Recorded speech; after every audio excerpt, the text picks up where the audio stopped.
Deus Santo, pedimos ao Senhor que perdoe as nossas falhas, pedimos ao Senhor que nos ajude, ó Deus, em nossas debilidades, nos faça, ó Deus, conhecer mais ao Senhor, em conhecer ao Senhor e prosseguir em te conhecer. Pai, não tem nada maior, não tem nada melhor do que te conhecer. Se temos alguma coisa para nos gloriar, é gloriar-nos em te conhecer, Senhor. Pai, então abra os nossos entendimentos, abra, Senhor Jesus, as nossas faculdades, e nos faça compreender, ó Deus, a sua grandeza. Em nome de Jesus pedimos, ó Deus, em nome de Jesus, amém, amém, amém. Pega a sua Bíblia aí, vamos ler os primeiros versículos do Sermão da Montanha, capítulo 5, a partir do versículo 1. Hoje nós vamos trabalhar de uma forma introdutória, né, a respeito do que é o Sermão da Montanha exatamente, o que quer dizer para nós. Obviamente nós sabemos, são palavras de Jesus, mas mais do que isso tem um significado extremamente importante, principalmente para a igreja do Senhor. E nós vamos ver sobre isso. Mas no Sermão da Montanha a gente vai ver tanta coisa, vocês não têm noção. Pastor, está tudo isso na Bíblia? Tá. Um exemplo, eu não sei se a próxima aula ou na outra, nós vamos ter 5 terças-feiras. Então não sei se na segunda ou se na terceira terça, nós vamos falar um capítulo inteiro só sobre o divórcio, né? No Sermão da Montanha o Senhor Jesus fala sobre isso. Então nós vamos ver isso a fundo, vamos estudar, porque é um tema extremamente polêmico, né? Divórcio, casamento e novo casamento. Então nós vamos falar sobre isso, vamos ver sobre isso também no Sermão da Montanha. Hoje, como eu disse, a guisa de introdução, nós vamos ver exatamente qual o contexto do Sermão da Montanha. Ele tem também uma forma figurativa, representativa para nós, né? A passagem da lei para a graça, nós vamos entender isso também direitinho. E eu falei que eu vou falar bem baixinho.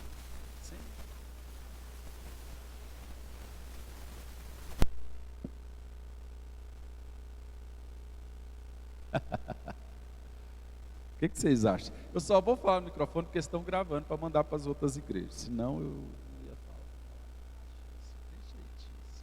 Está me ouvindo aí? Vou falar igual dos papais. Aí vocês aprendem a sentar na frente. Gente.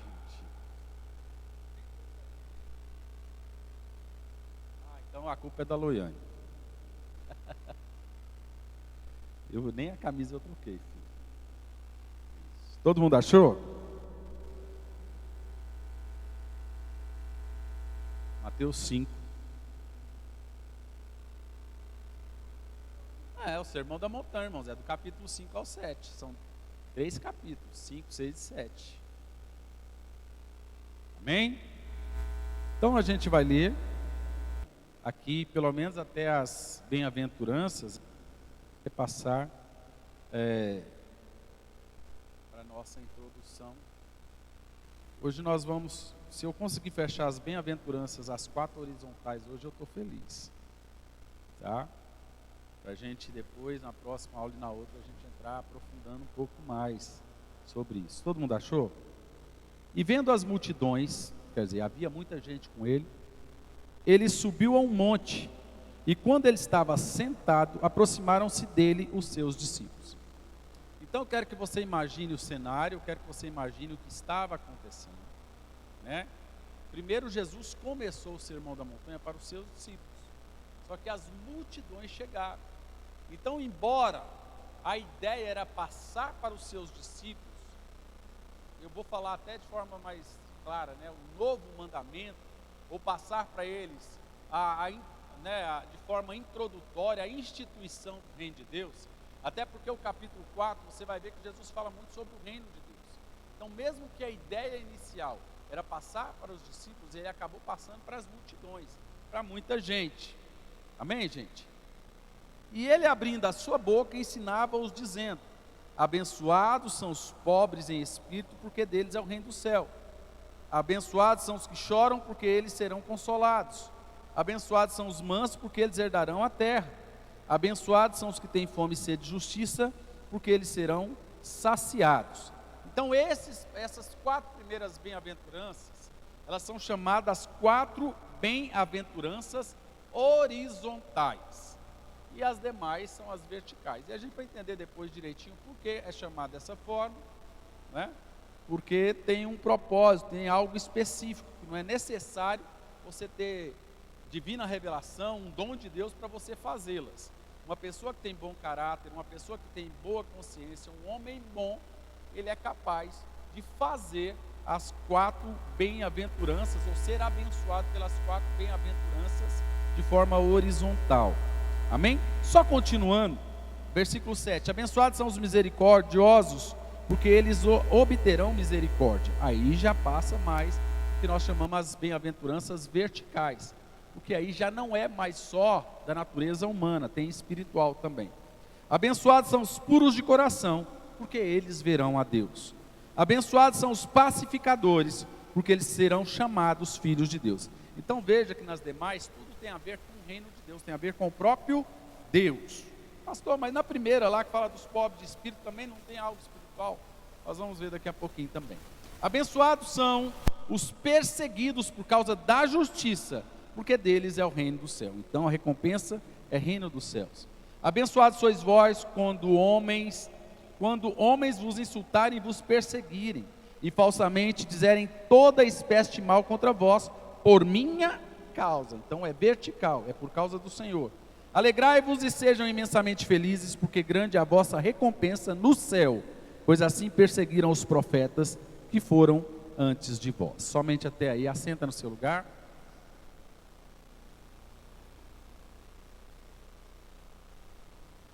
Irmãos, eu não vou dar material para esse estudo, então espero que você tenha trazido, né? A gente tem um medo de falar trazido, mas é certo, né? Você tenha trazido aí seu papelzinho, uma caneta para anotar, ou no mínimo ali uma Bíblia igual a da Loiane, do pastor Jefferson, que você pode anotar já na própria Bíblia, né? Bíblia de anotação. Isso é importante, porque eu não vou dar material escrito. A gente muitas vezes faz isso, é interessante porque quando você traz o material, ajuda a desenvolver mais rápido o estudo. Só que eu notei também que tem gente que fica exatamente esperando isso. E aí eles passam por cima de uma coisa que é muito importante, a memória fotográfica, né? Quando você está escrevendo, você também está gravando, faz parte. Então aí pelo menos por enquanto, esse material aí, especificamente nós não vamos dar, o material escrito do Sermão da Montanha. Bom, o Sermão da Montanha, como o próprio nome diz, foi uma pregação que o Senhor Jesus fez, né? Ele é o discurso mais repetido de todos os tempos. Muitos falam, né, do discurso de Churchill, de não sei mais quem, aquele pessoal lá, mas o discurso mais repetido de todos os tempos é o Sermão da Montanha, assim como a Bíblia também é o livro mais lido de todos os tempos. Obviamente, ele está dentro do livro de Mateus. Lucas também fala a respeito dele, mas não aprofunda o sermão igual Mateus faz. E tem um porquê específico Mateus ter escrito tão bem o Sermão da Montanha. Primeiro, o livro todo de Mateus, preste atenção nisso, ele foi escrito para os judeus. O livro de Mateus foi escrito para judeus. Nós temos 4 evangelhos.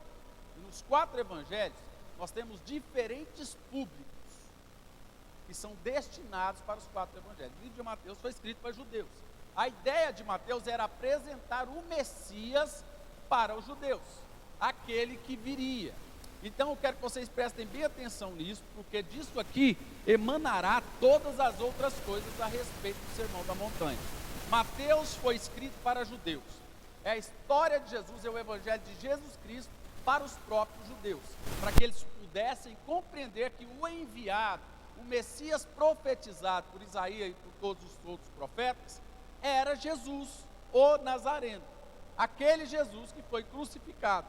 Então a ideia de Mateus era apresentar Jesus para os judeus, né? E em cima disso, eu quero mostrar para vocês 5 similaridades entre Mateus, entre a vida de Jesus e o Velho Testamento, que é uma passagem, é exatamente o momento de passagem da lei para a graça, e vai culminar exatamente no Sermão da Montanha. Por isso que eu digo que o Sermão da Montanha não é apenas um discurso ou uma pregação de Jesus, ele tem todo um significado apologético também. Ele tem todo um significado hermenêutico, todos os acontecimentos. Primeira dessas coisas que eu quero fazer um paralelo para vocês entre o Novo e o Velho Testamento, mais especificamente o Evangelho de Jesus em Mateus. Mostra a linhagem de Jesus vinda de Abraão. Então Mateus, tem gente que não gosta de ler genealogia.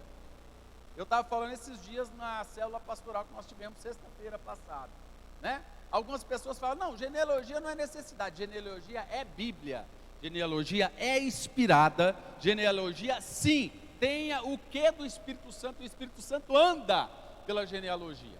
Então todos, eu até falava lá para os irmãos, um exemplo claro disso é Jesus. A linhagem de Jesus, a genealogia de Jesus, tem duas mulheres estrangeiras, sendo que uma delas ainda era prostituta, né? Então tem todo um quê, tem todo um significado espiritual. Jesus, ele vem sim da linhagem de Jessé, linhagem de Davi, o pai de Davi, Jessé. Davi veio da linhagem, né? Jessé veio da linhagem de Boaz, e para quem se lembra, Boaz foi aquele que redimiu Ruth, que se casou com Ruth. Ruth era moabita, não era judia, não era israelita, era moabita, e literalmente ela falou para Noemi, a sua sogra, olha, a partir deste momento, o seu povo é meu povo, o seu Deus é meu Deus, e eu não te largo, onde você for eu vou. Lembra disso, sim ou não? Então Jesus, a linhagem dele, embora seja da raiz de Jessé, como a Bíblia diz, da tribo de Judá, assim como Jessé era, assim como Davi era, ele também tem a linhagem estrangeira. Isso tem um quê para nós? Isso mostra o amor de Jesus pelos estrangeiros. É o nosso caso, amém, gente? Amém? E uma mulher, uma outra coisa que as irmãs inclusive falaram lá, é que a Bíblia, ela tende a não exaltar, ou pelo menos a não mostrar tanto, na genealogia, a situação específica de mulheres, não é? Normalmente ela fala, fulano gerou fulano, que gerou fulano, e tudo é homem, é ou não? Mas especificamente na linhagem de Jesus, você vê essas mulheres tão poderosas, essas mulheres maravilhosas. A outra também, que era estrangeira, e por si só depois, lógico, antes, era prostituta, é Raabe. Você se lembra quando o povo de Israel entrou na terra prometida, que eles precisaram derrubar as muralhas de Jericó, e uma das pessoas que se salvaram foi exatamente Raabe e sua família. E ela se tornou congregada do povo de Israel. Então, espiritualmente, ela também se tornou uma mulher de Israel. Mas antes do seu passado, ela era prostituta e também estrangeira. Então, Jesus, na sua linhagem, você tem tanto Raabe quanto Ruth. Mas você vê que a linhagem dele vem de Jessé. Que ele vem, e obviamente, Jessé veio de Boaz, veio de Judá, que era filho de Jacó, ou Israel, que era filho de Isaac, e também que era filho de Abraão. Amém, gente? Amém? Sei lá, pastor, deu um negócio aqui, eu já estava confundindo os negócios. Então, veja bem, Jesus é da linhagem de Abraão. Primeiro ponto, Mateus mostra que Jesus era israelita da linhagem de Abraão, o pai dos israelitas. Segundo ponto que nós temos que nos ater aí, como eu disse, Mateus foi escrito para israelitas. Então eles mostraram que Jesus era sim um legítimo israelita, da linhagem de Abraão.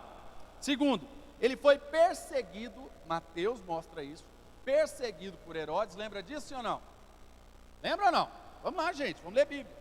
Todo mundo lembra que Maria e José tiveram que sair dali porque ia matar as crianças, e ele foi para onde? Só a irmã Mandita que sabe. Para onde? Foi para o Egito, fala Egito. Então, perseguido por Herodes, ele foi para o Egito.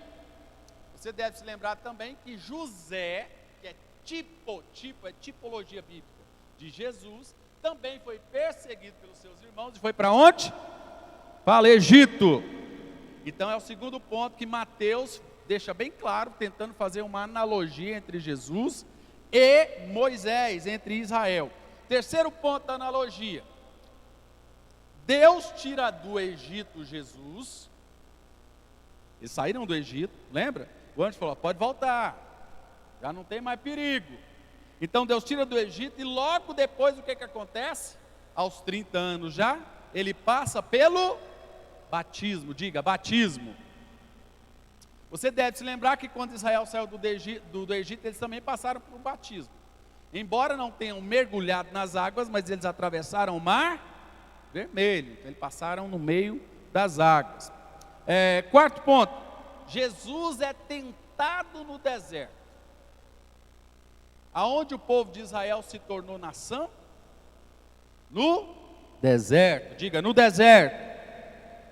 Quinto ponto, aonde traça o paralelo entre Jesus e Israel.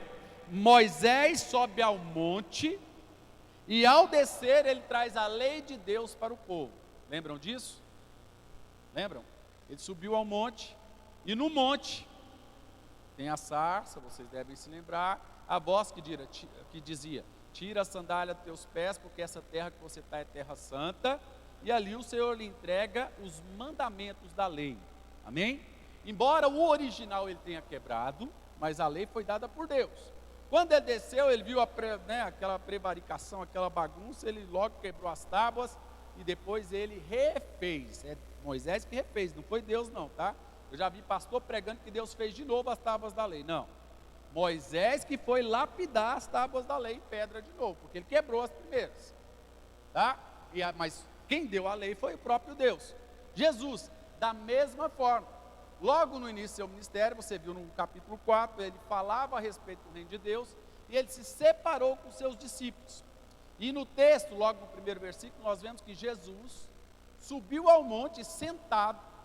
Aí o historiador Flávio Joséfo diz que Jesus fazia muito isso, exatamente para que a sua voz ecoasse. Se você tem muitas pessoas, não tem um equipamento de som, o que você faz? Você senta a favor do vento, para que a sua voz possa ser levada pelo vento. Então Jesus fazia isso, fez isso no Sermão da Montanha. Jesus fez isso também quando ele estava à beira do mar e usou um dos barquinhos de um dos discípulos, no caso de Pedro, para sentar e também falar à multidão. Então ele usava a corrente, usava o vento para poder a sua voz sair mais forte. Óbvio, não tinha o som, então utilizava o que se podia. Jesus senta, sobe ao monte, a multidão já acompanhava, e não só seus discípulos. Jesus sobe ao monte e traz também, preste atenção, Moisés trouxe a lei, e Jesus ali traz também a instituição do reino de Deus. Então o Sermão da Montanha, se nós pudermos resumir o que nós podemos falar sobre o Sermão da Montanha, John Stott, tem a Bíblia de John Stott, você depois pode a gente fala a Bíblia, porque a pessoa faz um estudo, e o estudo dela é colocado na Bíblia, e aquilo ajuda a gente bastante.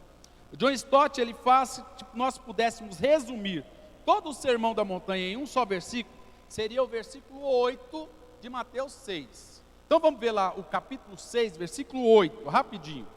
E nós vamos entender por que John Stott diz que se nós pudéssemos resumir todo o Sermão da Montanha em um versículo, seria o versículo 8 do capítulo 6. Vamos ler o versículo 8 então do capítulo 6. Diz assim: não vos assemelheis a eles, pois vosso Pai sabe do que tendes necessidades antes que pedirem. Então basicamente não sejam parecidos com eles. Parecidos com quem? Com os religiosos. Diga, religiosos. Mais uma vez é traçado um paralelo entre o Novo e o Velho Testamento. Por quê? Abra comigo agora Levítico capítulo 18, versículo 3. Volta lá um pouquinho, Levítico 18, versículo 3.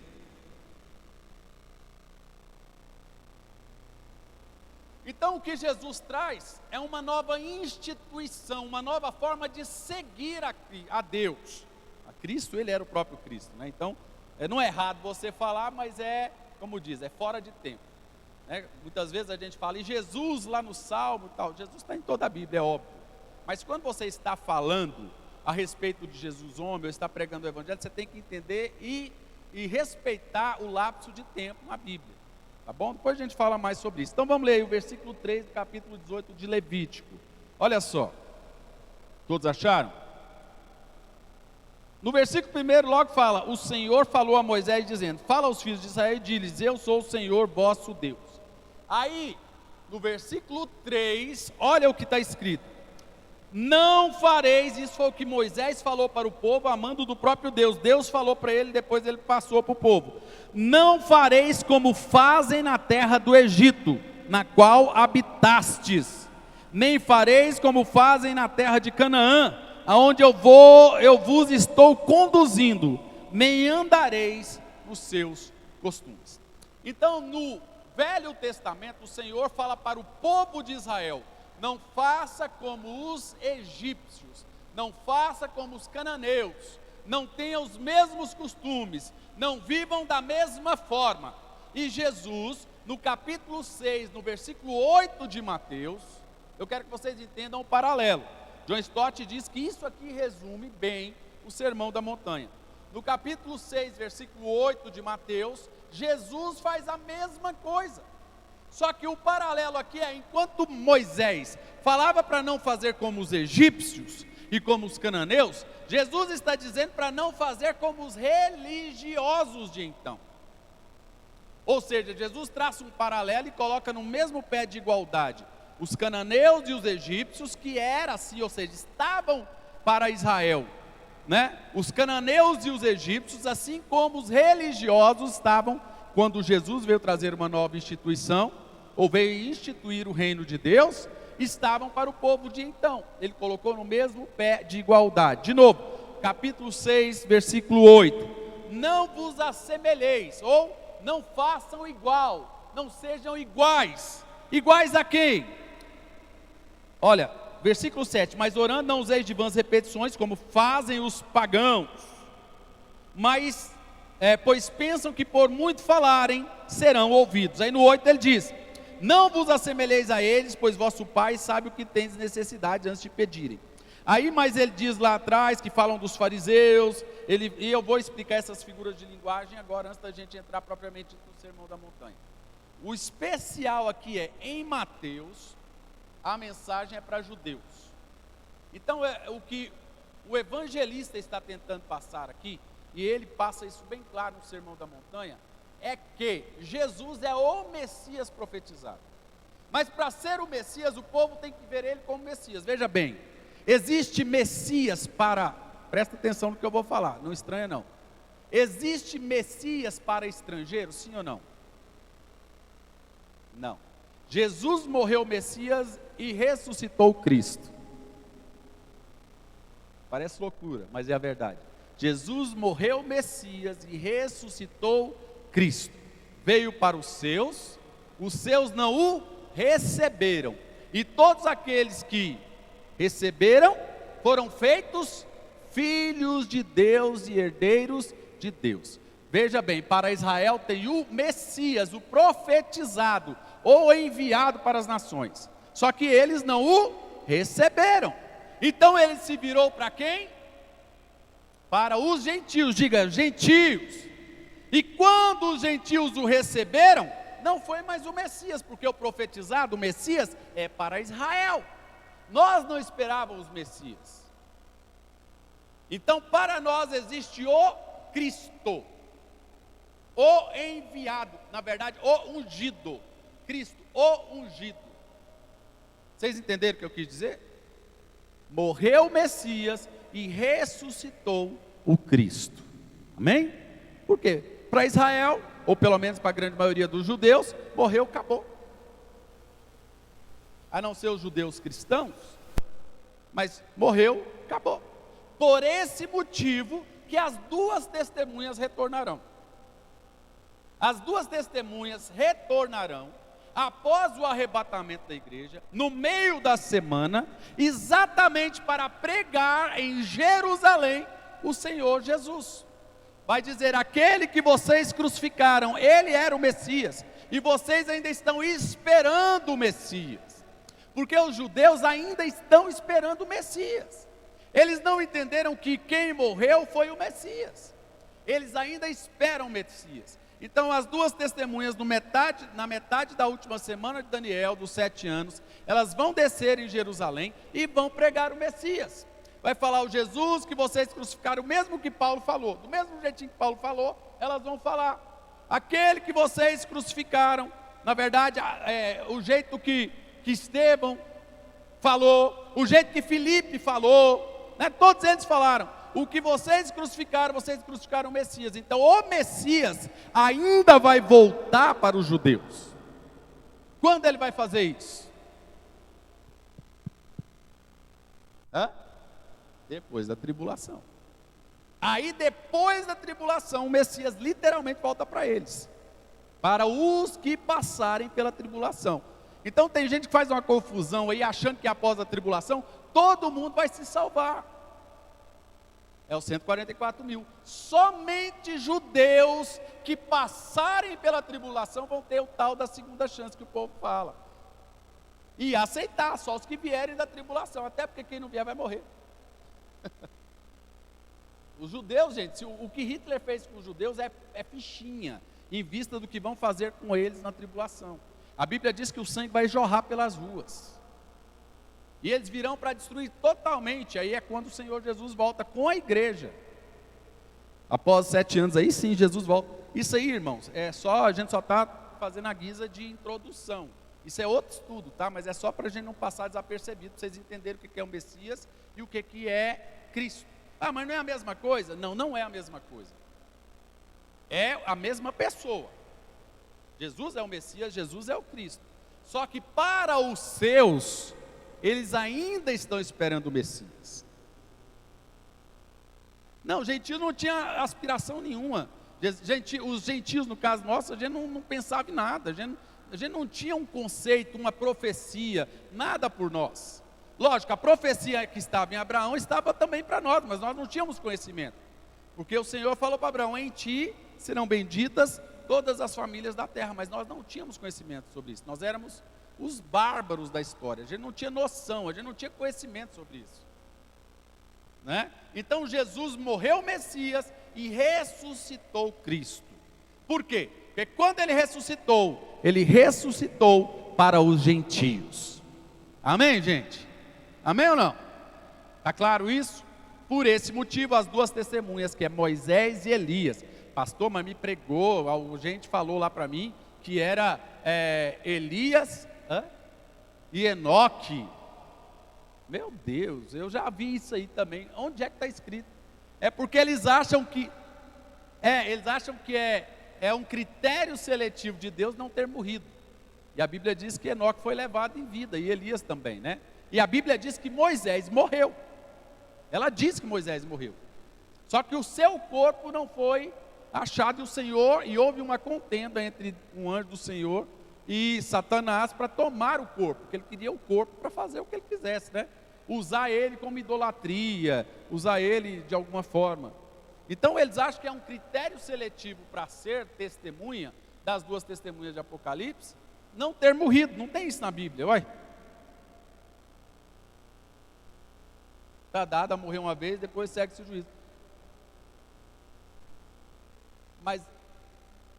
Mas aí é regra geral, e vai morrer 2 vezes. Mas aí é regra geral. Lázaro não morreu não? Ou Lázaro ainda está vivo? Ele morreu 2 vezes. Morreu uma vez, Jesus ressuscitou. E vocês acham que ele ainda está vivo? Então essa regra também não pega ele. O filho da viúva de Naim morreu, gente? Ou está vivo ainda? Morreu, não morreu não? Então morreu também 2 vezes.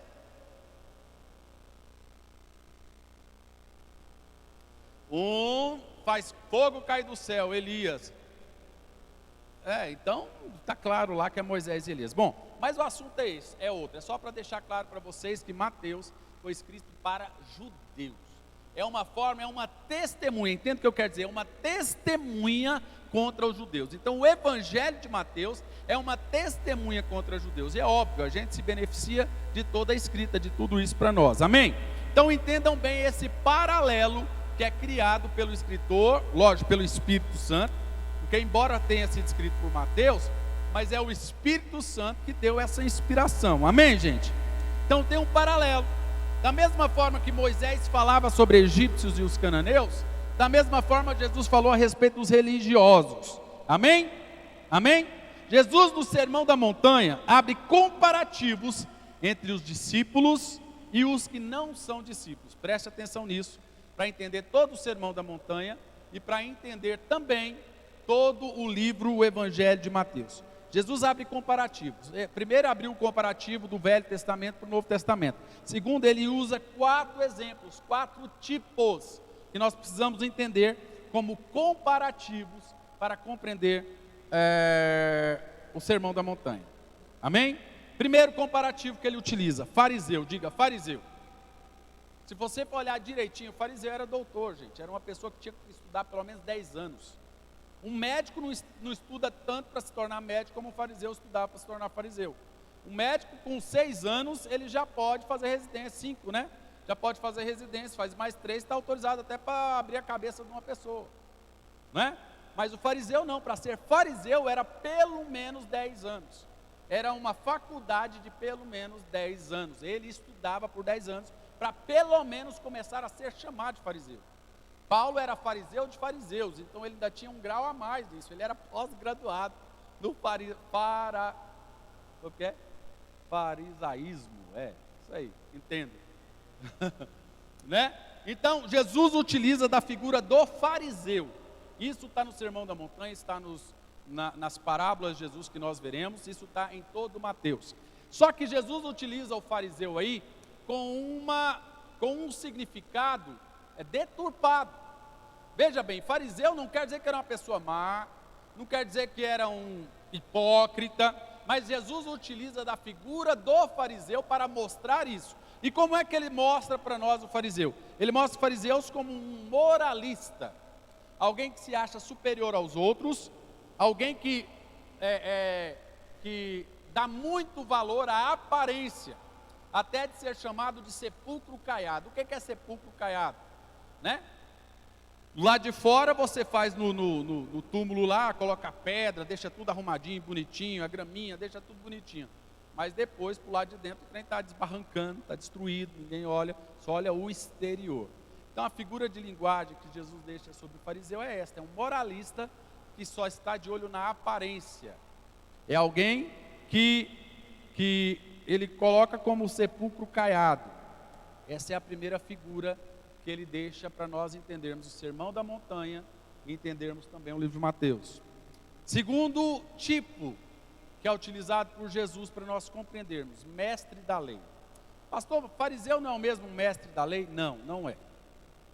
Fariseu, embora seja moralista e tenha que conhecer toda a lei, e ele gasta tempo para viver essa lei, ele não é um doutor da lei, ele não é juiz, ele não é um juiz de Israel. O doutor da lei é alguém que só trabalha nisso, mas não quer dizer que ele é um fariseu. O fariseu era mais levado para o lado da religião, era um religioso. Você tinha seitas, o fariseu, e você tinha também o... Não, é fariseu e saduceu, né? Eram seitas divergentes. Então, o mestre da lei, ele era tido como legalista. A figura que o Senhor utiliza dele é de ser um legalista, que acha que pelos seus próprios méritos ele se salvará. Então, o doutor da lei, embora conhecesse da lei, ele fazia e aplicava a lei, achando que a própria lei o salvaria pelo mérito. Então, ele acreditava muito de ser alcançado pelo mérito. Outra figura que o Senhor utiliza para nós é o pagão. O pagão é aquele que não crê, ou ele crê somente na parte que ele quer, em uma determinada parte. É o que não tem fé. Então aí você entende muitas vezes quando Jesus se vira para os seus discípulos e fala que eles são homens de pouca fé. Ele está chamando eles também de pagãos em determinado momento. Você pode não ser o pagão geral, em todos os quesitos, mas em determinada coisa está te faltando fé. Então Jesus usa como terceira figura o pagão, o que tem pouca fé, o que não tem fé ou só tem fé em uma determinada coisa, na outra não. É o caso, por exemplo, dos saduceus, que criam na lei, mas não criam que haveria ressurreição. Judeus é a quarta figura que o Senhor utiliza. Embora, como eu falei, Mateus foi escrito para os judeus, mas quando Jesus fala de judeus, por exemplo, na parábola do samaritano, ele deixa claro que o judeu, ele faz um paralelo entre o judeu e o samaritano. E ele se coloca como judeu. Por quê? Porque o judeu especificamente, ele se gabava muito de ser filho de Abraão. Ele se gabava muito de ser de uma linhagem da promessa, de ter a promessa de Deus na sua vida. Então, em cima dessa suposta promessa que ele dizia ter, ele achava que por si só, e somente em cima disso, já bastava para ele conseguir o favor de Deus, para conseguir alguma coisa. Quando nós falamos em favor, nós vamos entender a primeira bem-aventurança que vem daqui a pouquinho. Então o judeu se achava melhor do que o samaritano, se achava melhor que todos. E a figura que o Senhor utiliza quando ele fala de judeu, ele está dizendo que é aquele que conhece tudo, mas não vive o que ele sabe. É o simpatizante.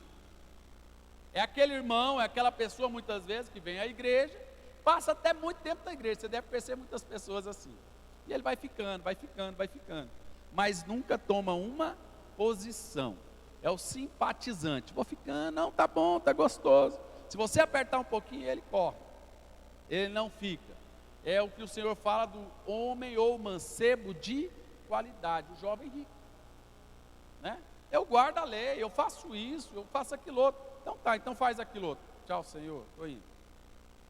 São 4, presta atenção nessas 4 figuras: fariseu, mestre da lei, pagão e judeu. Amém? Podemos ir então?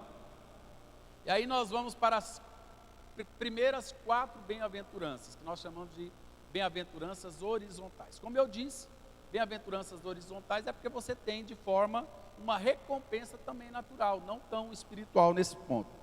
O primeiro versículo das bem-aventuranças, que é o versículo 3, diz: abençoados ou bem-aventurados são os pobres de espírito, porque deles é o reino do céu. Deixa eu só explicar uma coisa para vocês. Quando o Senhor fala de pobres de espírito, Ele não está falando de dinheiro, Ele não está falando de recurso terreno, tá? Eu já vi gente falar que é aquela pessoa que não tem grandes ambições, também não. Ele está falando daquela pessoa que não tem nada para fazer troca, câmbio, não tem nada para dar em troca de alguma outra coisa, tá? Ele não tem nada para pagar pela benevolência. Nesse sentido, eu sou pobre de espírito, eu tenho que ser pobre de espírito o tempo todo. Quem é que pode pagar pela salvação aqui? Quem pode? Você pode? Então, pobre de espírito está falando que é que não tem moeda espiritual. Como é que você vai pagar para o dono do ouro e da prata com ouro? Como é que você vai pagar para quem tem tudo com alguma coisa que ele já tem? Não dá. Ah, mas o Senhor é espírito, então tem que pagar para ele espiritualmente. E o que eu tenho espiritualmente? Nada. Eu não sou dono nem de mim mesmo, eu não sou dono nem da minha alma. Veja, nós estávamos perdidos, éramos escravos. O escravo tem alguma coisa, gente? O que o escravo tem também é do seu senhor. A própria vida do escravo é do seu senhor. Então, pobre de espírito é aquele que não tem moeda espiritual para dar em troca. Ele diz no primeiro versículo: bem-aventurado os pobres de espírito. Não é o pobre financeiro, é o que está devendo espiritualmente. Aí você volta para o início. O que nós estávamos devendo espiritualmente? Tudo. Nós éramos escravos. Veja, lembra daquela mensagem que a gente pregou um tempo atrás sobre redenção? Ou sobre redimir, o que quer dizer? Você foi redimido, ou seja, até as suas dívidas foram pagas. Porém, quando foram pagas, você se tornou escravo de quem pagou a sua dívida, embora ele não te trate como escravo. Por isso que Paulo fala: eu, Paulo, servo, ou uma tradução diz, escravo do Senhor. Se pagaram a minha dívida, tudo bem, eu já não sou mais propriedade daquele a quem eu devia, mas agora eu sou propriedade de quem pagou a minha dívida. Então eu sou pobre de espírito, porque tudo que eu tenho também é dele. Eu não posso pagar, eu não tenho moeda para pagar, e é moeda espiritual. O pobre de espírito aí é quem não tem condições de pagar pela benevolência.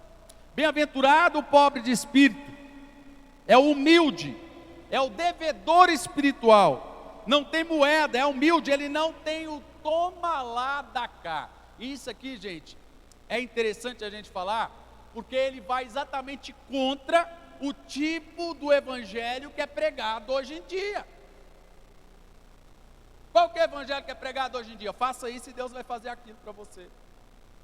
Isso contraria a graça. Esse negócio de fazer uma coisa para Deus fazer por você outra coisa, contraria a graça de Deus. Bem-aventurado o pobre de espírito, quer dizer, eu não tenho como pagar, eu não tenho como. E olha só, versículo 3: abençoados os pobres de espírito, porque deles é o reino dos céus. Porque o reino do céu não é conquistado por nada que você possa pagar. Isso contraria o tal do evangelho da prosperidade. Não confundir prosperidade em si sendo o inferno, porque não é. Prosperidade vem de Deus, é bênção de Deus. Só que ela não é moeda de troca. Ela não vem para você se você fazer outra coisa.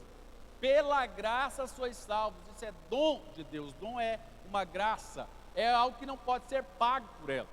Quando nós falamos que nós somos salvos pela graça e não por obras, quer dizer que não há mérito no que você faça para ser salvo. Embora o salvo faça coisas boas, mas não é por fazer isso que ele é salvo. Não é o que você faz que vai fazer Deus te amar mais ou te amar menos. Você não tem condições de pagar por tão grande benevolência. Por esse motivo a gente não paga. Não existe toma lá da cá espiritualmente. Ninguém tem uma moeda. A gente, figurativamente, a gente usa muito aquela expressão, como a Bíblia mesmo fala, ajunteis, pois, tesouros nos céus, onde a traça não tira, onde o ladrão não rouba, onde a ferrugem não come, E a gente utiliza disso aí muitas vezes para falar, você precisa ter crédito espiritual com Deus. Amém ou não amém? Você sabe o que é crédito espiritual com Deus, biblicamente falando? Oração. A Bíblia diz que é colocado por Deus, é guardado por Deus em uma taça. Isso é uma oração dos justos. Então, quando a gente fala de crédito espiritual, é uma figura de linguagem. Ela não pode ser aplicada, propriamente dito, como um peso espiritual. Se você orar mais, se você jejuar mais, se você fizer mais isso, se você fizer aquilo outro, você vai ter mais crédito para sair fazendo fogo, para fazer tudo. Não funciona assim, porque dom é dado por Deus, e muitas vezes até sem arrependimento. Isso é bom para você. Você vai estar se edificando, e por estar se edificando, você vai ter mais acesso a coisas espirituais, mas não é por troca, é porque você se separa.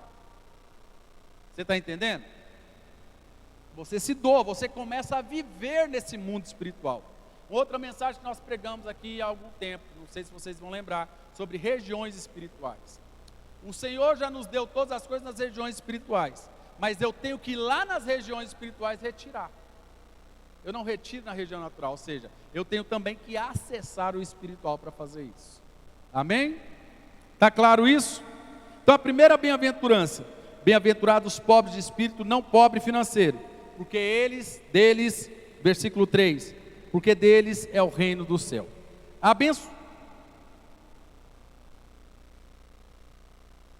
Então, aí irmãos, só voltando um pouquinho, a irmã Dita falou uma coisa muito importante aqui. Há algum tempo atrás, os irmãos, eles achavam literalmente que se você tivesse um pouquinho mais de dinheiro, você não ia subir no céu, você não seria arrebatado. Porque eles pegavam isso aqui e achavam que você não podia mesmo ter nada.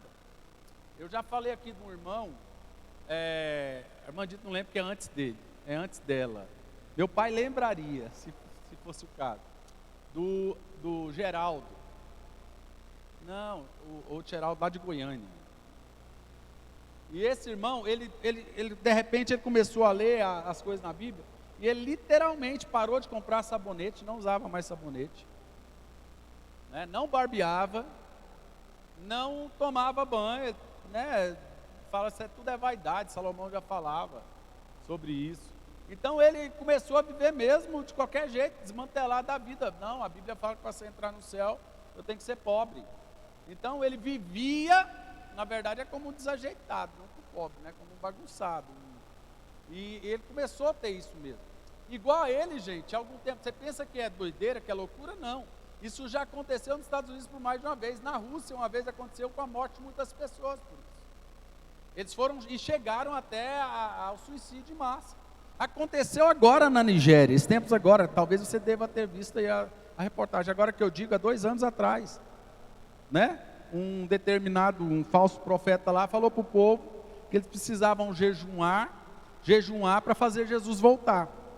Então eles só poderiam subir nessa volta de Jesus se eles estivessem em jejum, em consagração. E eles começaram a jejuar, mas jejuar mesmo, sem comer, sem beber. Morreu 24 pessoas. E 48 foram internadas em estado crítico, por causa disso, na Nigéria.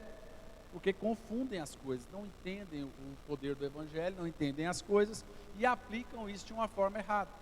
Então a Bíblia ela tem que ser entendida no sentido que foi falado. E aí vem algumas coisas que nós vamos falar nas próximas bem-aventuranças. Veja bem, e é isso que eu quero falar para vocês, o conceito de quando Jesus vai falar o sermão da montanha. Primeiro ele começa com as bem-aventuranças, depois ele passa para o sal da terra. Mas ele começa com as bem-aventuranças, por quê? Primeiro, Israel, ou os judeus, estava sob domínio dos romanos. Então ele começa como se fosse com uma cantiga, com uma poesia. As bem-aventuranças é como se fosse uma introdução ao sermão de forma poética. Então ele começa como uma canção. Ele começa falando o que o povo queria ouvir. Veja, o povo que foi ouvir Jesus estava sob domínio dos romanos. Eles passavam necessidade porque os romanos tiravam o que eles tinham. Eles achavam que poderiam ou se veriam livres dos romanos apenas pela força. Os romanos estavam acostumados, e nós vamos falando das outras bem-aventuranças, por isso chamam as bem-aventuranças horizontais, porque tem a ver com o momento em que eles estavam vivendo, tá? Então veja bem, aí eles achavam, os romanos simplesmente chegavam e tomavam o que eles queriam pela força, pelo poder. Isso incluiu o que? As terras. Então toda a terra dos judeus, dos gentios, era dos romanos. Você podia ter lá um judeu que morava na casa, mas era emprestado, ela era de Roma. Roma governava sobre Israel. Então entenda o conceito do que Jesus está falando. Ele está prendendo a atenção de todos através das bem-aventuranças. A primeira bem-aventurança, pobre de espírito, o constrangido, aquela pessoa que tem a sua aspiração em Deus, aquela pessoa que de alguma forma não pode pagar pelo galardão ou pela benevolência que Deus pode dar. E está falando de pagamento espiritual. Ele fala pobre de espírito, não pobre natural. Segundo, veja o versículo 4. Bem-aventurados os que choram, porque eles serão consolados. Diga consolados. Esdras, no livro de Esdras, que ninguém lê, mas deveria. Esdras chorou muito quando o povo foi levado como cativo. Quando os babilônios cercaram, não foi só uma vez, não foi só pelos romanos, ele chorou, mas foi um choro de constrangimento diante de Deus, por saber que por causa deles, por causa do povo de Israel, pela forma deles se separarem de Deus, ou estarem separados de Deus, veio aquele castigo sobre eles. Isaías, no capítulo 6, ele se coloca na mesma situação do povo e fala: eu sou pobre, eu sou miserável, eu sou um homem pecador e habito no meio de um povo pecador. Então esse tipo de constrição, esse tipo de choro, é que fala aqui no versículo 4. Bem-aventurados que choram, porque eles serão consolados pelo Espírito Santo. Então isso aqui está aplicando, primeiro, quem estava ouvindo de primeira ali, estava pensando que eles estavam falando aquilo ali pela situação dos israelitas, dos judeus naquele momento. Mas o Senhor, no capítulo 4, ele já está falando sobre o reino de Deus. E no versículo 4 do capítulo 5, ele fala para o povo ouve aquilo constrange o povo, mas ele está fazendo mais ou menos o que Esdras falou. Os que choram por estar constrangidos diante do Senhor. Você está entendendo? Diga amém. Você tem que compreender o que ele está falando. A próxima bem-aventurança, o 5. Bem-aventurados os mansos, porque eles herdarão a terra. E aí foi especificamente para o povo que achava que a força e a espada reconquistaria o reino de Israel para eles. Eu falei para vocês, os romanos dominavam sobre eles. E o Senhor está falando, não é pela espada, não é pela sua força que você vai reconquistar a terra. O Senhor está falando aí que eles vão conquistar a terra sendo manso. E aí o Senhor já está fazendo uma alusão ao reino de Deus. Veja, a mensagem de Jesus é o reino de Deus. Ele veio mostrar o reino de Deus, ele é o reino de Deus. Então ele está falando para todo mundo que, e é o tema central de Mateus, dos evangelhos, é o tema central do Sermão da Montanha. Ele está apresentando uma nova forma de viver. O que Moisés fez na lei? Ele apresentou uma nova forma de viver para Israel. O que Jesus está fazendo no Sermão da Montanha? Apresentando um novo jeito de viver. O novo jeito de viver não é pelo que você tem. Você não pode pagar a dádiva que Deus te dá. pobre de espírito. Você está entendendo? Diga amém. Não é, e é o versículo 4, não o seu chorar, a forma de chorar, se você chorar para o Senhor, você vai ser consolado pelo Senhor. Os mansos herdarão a terra, não é pela espada, não é pelo jeito que vocês estão achando. Você deve saber, mas José fala que Judas traiu a Jesus porque ele não tinha de Jesus o que ele esperava. Ele esperava literalmente que Jesus faria um exército, botaria uma espada na mão de cada um e insurgiria contra os romanos, faria uma rebelião. E diz Flávio José, se você for ler a história de Flávio José, o senhor tem lá pelo menos 4 volumes dele, mas pelo menos os volumes todos dá mais ou menos umas 4.000 páginas. Historiador, Flávio José não era cristão, pelo menos não começou a fazer história como cristão. Ele é mais ou menos no ano 80 depois de Cristo, 80, 90, 120, tem uma divergência aí, parece muito tempo, mas é. Ele começou a consultar a história de Jesus para tentar achar mentira. Ele falou que ia estudar os evangelhos, estudar toda a história para provar que a seita do caminho, a seita dos nazarenos, como era chamado, era mentirosa. E depois, de fato, ele terminou como cristão, porque ele não achou nenhum tipo de erro histórico na história de Jesus. Mas ele declara, ele diz que quando Jesus insurgiu, as pessoas começaram a ter um brilho nos olhos. Quando Jesus começou a arrastar a multidão, arrastar muita gente, o que aconteceu? Ele disse, é agora, é esse aí, é um desses profetas, é um desses aí que vai fazer por nós aqui o que a gente tanto espera. Sai!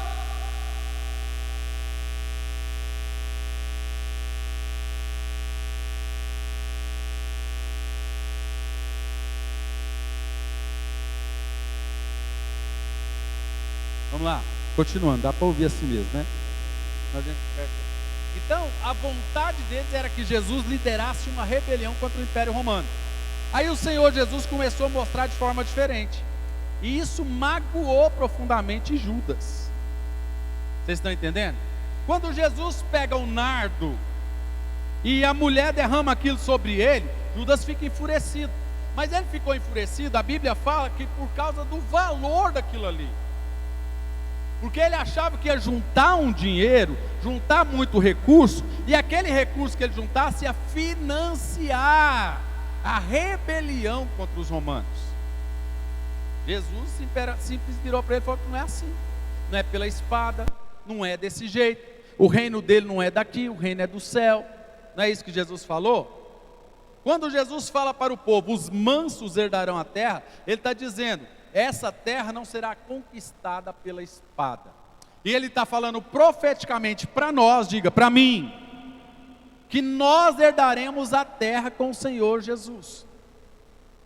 Amém ou não amém? Quem vai morar no céu? Quem vai morar na terra? Está com medo? Fala amém. A Bíblia fala, herdarão a terra, diga amém. Pastor, mas é céu ou terra? Céu e terra. Você não vai morar eternamente no céu não, irmão. Onde é que está escrito isso? Você vai ficar 7 anos no céu, as bodas do Cordeiro, depois você desce. A Nova Jerusalém, ela desce no Monte das Oliveiras, e a gente vai morar na terra, durante 1000 anos. 1000 anos você mora na terra. Após 1000 anos, aí o Senhor faz novo céu e nova terra. Aí céu e terra vão ser a mesma coisa. Então é certo você falar, vou morar no céu? É sério. É certo você falar que vai morar na terra? É certo. Os mansos herdarão a terra. Nós vamos morar no céu e vamos morar na terra, porque vai ser a mesma, diga a mesma coisa. Quem sabia disso? Vocês acharam que ia ficar a terra aqui, de qualquer jeito a gente ia morar só no céu. A Nova Jerusalém desce na terra, ela se fixa na terra. Eu costumo falar que vai ser igual uma nave gigantesca, enorme, descendo. Foi isso que eles vão achar. Vão achar que está vindo ET por aí. Vocês acham o quê, gente? Que o povo não vai achar isso? Quando começar a sumir gente por aí, eles vão achar que está sendo abduzido. Depois de 7 anos, vinha uma nave super louca, como a Bíblia diz as medidas delas, quadradona, né? O mesmo que ela é assim, de profundidade, comprimento, de largura, é tudo do mesmo jeito. vai estar descendo em Jerusalém, em cima do Monte das Oliveiras, para implantar a cidade celestial lá. Eles vão achar que é o quê? ET. Todo o poder bélico do mundo, toda a eletricidade, toda a bateria que existiu, celular, relógios, qualquer energia, qualquer coisa que for movida é energia, vai parar de funcionar instantaneamente. As armas vão estar todas viradas contra Jerusalém. Todos os países do mundo vão vir para destruir totalmente Jerusalém. Nesse momento a nave desce. Nesse momento a Nova Jerusalém começa a descer. Eles vão achar que é o quê? E ele implanta o reino milenial. Aí Satanás é preso por 1000 anos. Quem vier da tribulação vai ficar do lado de fora, vivendo, fazendo as coisas para nós, pagando tributos à Nova Jerusalém. É aí que as pessoas pensam que haverá segunda chance. Por quê? Porque ninguém morre. Depois que a Nova Jerusalém é implantada, as nações viverão à luz da cidade. Vai acabar todas as enfermidades. Quem estiver do lado de fora da cidade, que passar pela tribulação, não vai morrer instantaneamente e vai para o inferno, não. Vai ter 1000 anos de bonança, 1000 anos sem passar fome, 1000 anos sem adoecer, vivendo uma vida provecta, a vida total deles. O diabo está preso por 1000 anos, só que eles vão estar do lado de fora, nós vamos estar do lado de dentro. Amém? Quando acabar os 1000 anos, Satanás é solto. Aí ele passa a passear pelas nações e a chamar eles para o seu exército. Aí fala: pastor, não é possível que esse povo, depois de viver tão bem, vai ainda atrás de Satanás. Vai, porque Satanás vai falar o que eles querem ouvir. Vocês vão ficar aqui do lado de fora, trabalhando para quem está lá do lado de dentro. Por que eles lá dentro podem ter e vocês aqui fora não podem? Por que lá dentro é uma vida, aqui fora é diferente? Já pensou? Vão todos seguir a ele. Aí sim, que o Senhor vai arvorar contra ele a sua bandeira, vai vencer essa guerra que a igreja não luta, o Senhor arvorará a sua bandeira, e aí começará o julgamento do grande trono branco. Aí sim dará destino às nações. Aí esses que as outras igrejas pregam que é segunda chance, depois da tribulação, o que acontece com eles? A Bíblia diz que vai seguir Satanás, então que chance é essa? Eles seguem a Satanás e vão ser julgados e lançados no mar de fogo, no lago de fogo. Então não tem segunda chance, tem? Tem, gente? Na verdade tem milhares de chances, todo dia é uma chance. Só que essa depois do arrebatamento não existe mais. É como nos dias de Noé. Acabou. Amém? Depois de 1000 anos eles começam a seguir a Satanás. Eles acham que vão vencer a guerra. Gente, se você for pensar, é uma coisa interessante pensar. Quem não gosta de direitos iguais? Quem é que não olha muitas vezes para dentro de um condomínio de luxo, onde só tem mansão, né? É isso que o comunismo prega, é ou não é? Por isso que a gente fala que o comunismo é satânico. Você olha lá e fala: por que o fulano de tal lá dentro daquela mansão pode ou não posso? E eu estou aqui trabalhando igual um doido aqui, estou fazendo, é isso que Satanás vai fazer. Mas por que vocês estão aqui de fora aqui? E todo mundo vai seguir ele. Revolução direta já, PT para dentro. E eles vão tentar lutar contra o povo de Deus. Aí é que o Senhor arvora contra ele a sua bandeira e começa o julgamento das nações. A igreja julgará as nações. Amém, gente? Amém? Então você tem que entender esse contexto todo que nós estamos falando aqui sobre as bem-aventuranças.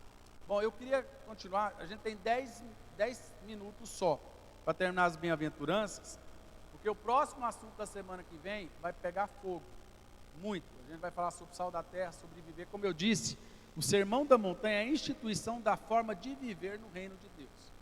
Então é uma legislação, embora não seja lei, porque quando a gente fala de lei, a gente está falando do Velho Testamento, da forma de viver de Moisés. Mas se Moisés trouxe da montanha uma forma de viver a lei, o Sermão da Montanha está trazendo também uma legislação, uma forma de viver para o reino de Deus. Então, se eu quero entrar no reino de Deus, eu tenho que viver de acordo com o Sermão da Montanha, de acordo com o que o Senhor Jesus está dizendo. Entendeu? Quando ele começa só as bem-aventuranças, que é do 1 ao 12 aqui, no capítulo 5, ele está trazendo para nós aqui uma alusão, é uma introdução do que ele vai falar. É um formato de viver. Você é abençoado se você hoje tem fome, amanhã você vai ser abastecido. Bem-aventurado, aí o versículo 6, os que têm fome e sede de justiça, porque eles serão saciados. Está falando aquilo que não se contenta, o que Paulo também fala, que não folga com a injustiça, mas folga com a justiça, é aquele que não aguenta ver as pessoas passando por necessidades, ajuda. Jesus está falando sobre isso também. Versículo 7, bem-aventurados os misericordiosos, porque eles obterão misericórdia. Aí ele está falando do plantar. Então isso aqui são apenas introdutórios do reino de Deus, como ele está falando. Versículo 8, bem-aventurados puros de coração, porque eles verão o Senhor. A Bíblia fala isso, sem santidade ninguém. Então a Bíblia concorda consigo mesmo. Os puros de coração são santos. Bem-aventurados puros de coração, porque eles verão a Deus. 9, bem-aventurados pacificadores, porque eles serão chamados filhos de Deus. Olha que coisa linda. Como eu disse, é poético. Jesus começa com 12 versículos poéticos. Versículo 10. 9? Não, 10 mesmo. Bem-aventurados perseguidos por causa da justiça, porque deles é o reino dos céus. Veja, Jesus está falando dos mártires. Isso tudo aqui das bem-aventuranças está impregnado em outro estudo que eu já dei para vocês aqui. Um doce para alguém falar qual é. O que é bem-aventurança? Aí eu vou mastigar, vocês vão falar. O que é bem-aventurança? É bênção, amém? Feliz, bem-aventurado, alguém que recebe uma determinada recompensa. Agora eu falei, agora só não acerta quem não quiser. Os 12 versículos das bem-aventuranças é o que vai acontecer no tribunal.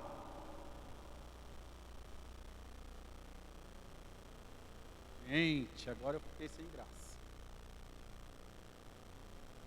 Nós temos 2 tipos de tribunais que a Bíblia fala. Sim, mas tem um nome. A Loiane já falou. Falou, né? Você olhou nos seus estudos passados. Tribunal Bema, gente, tribunal de galardões. Você falou galardão, você falou mesmo. Falou, mas falou para o senhor. Ficou com medo de errar. Olha, o medo de acertar faz você errar sempre, né? Tribunal Bema, tribunal de galardões. Então as bem-aventuranças, ela é embasada no tribunal Bema. Quando ele fala aqui, ó, os perseguidos pelo meu nome, ele está falando do tribunal Bema, os que vão receber galardões por morrer pelo nome de Jesus. Então já está falando para nós. Quando vos perseguirdes, vos injuriardes, quando te odiardes, tudo pelo meu nome, você terá um galardão. Então veja bem, os 12 versículos das bem-aventuranças está falando do tribunal de galardões. Nós já demos esse estudo aqui pelo menos umas 3 vezes. Vamos dar outra vez também, mas vamos dar. Sobre o tribunal de galardões. A Bíblia fala de alguns tribunais. 2 especificamente, galardão. Só a igreja passa pelo tribunal de galardão. Tribunal Bema ou tribunal de galardões é para a igreja. Então todos passarão por esse tribunal. Não é um tribunal de condenação. Ele pode também ser chamado de pódium. Então é um tribunal para receber medalha, receber galardão. Só salvos participam. E ele vai ser dado exatamente nas bodas do Cordeiro.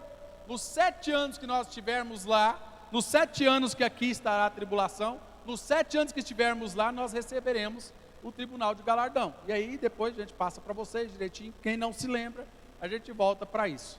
Tá bom? Tribunal Bema. Então os 12 versículos, basicamente, o Senhor já está fazendo uma alusão, já está mostrando para nós os galardões que há de virão sobre aqueles que passarem pelas tribulações. Versículo 11. Abençoados ou bem-aventurados vós, quando homens vos insultarem e vos perseguirem, e falsamente disserem toda espécie de mal contra vós, por minha causa, por causa do seu nome. Versículo 12. Alegrai-vos, e sejam imensamente felizes, porque grande é a vossa recompensa no céu.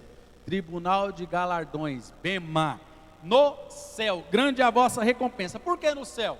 Embora eu acabei de falar para vocês céu e terra, porque o tribunal de galardões vai ser no céu. Vai ser nos 7 anos do casamento do Cordeiro, que é chamado da festa do Cordeiro. A última semana de Daniel. Quando serão 7 anos de tribulação aqui, serão 7 anos de festa lá. Amém? 13 a gente já deixa para a próxima. Aí já vamos entrar na próxima. Amém, gente? Amém ou não amém? É isso aí. Porque se nós entrarmos na outra agora, a gente não vai ter tempo para fazer isso. Só para vocês terem uma ideia, os assuntos que Jesus fala nos 3 capítulos do Sermão da Montanha, ou do Monte, como muitos dizem, eles abrangem todas as áreas da sua vida. Abrange a sua vida com Deus, a sua forma de viver, abrange o seu casamento, abrange idolatria, a forma que você se idolatra a si mesmo muitas vezes, abrange tudo. Então ele faz parte de tudo, tudo. Nós vemos a Bíblia, nós vemos o reino de Deus resumido em 3 capítulos, que é os capítulos 5, 6 e 7 de Mateus. Vai abrir muito seus horizontes daqui para frente, quando você compreender isso aqui. Bom, a princípio, o que você tem que guardar bem aqui, de hoje? Bem claro de hoje que nós falamos. Mateus foi escrito para judeus. Agora se lembre que os judeus não quiseram. Se lembre que isso veio para nós. E nós hoje somos israelitas espirituais. Diga israelitas espirituais. Porque nós também estamos na promessa que Deus fez a Abraão. Amém? Se você não trouxe nenhum material para anotar isso, vai por mim, você tem que trazer. Tá bom? Ficou claro? Enxertou-nos no lugar deles. Tem que fazer o enxerto, né? Corta um pedacinho de um pedaço do outro e liga. Amém. Amém, gente? Vamos ficar de pé em nome de Jesus. Para a introdução foi bom. Então, só deixando claro, as bem-aventuranças, que é o primeiro tópico do Sermão da Montanha, o Senhor deixa claro que existe uma recompensa para quem conseguir viver de acordo com a legislação do reino. Amém? Amém? Vamos orar então, Senhor.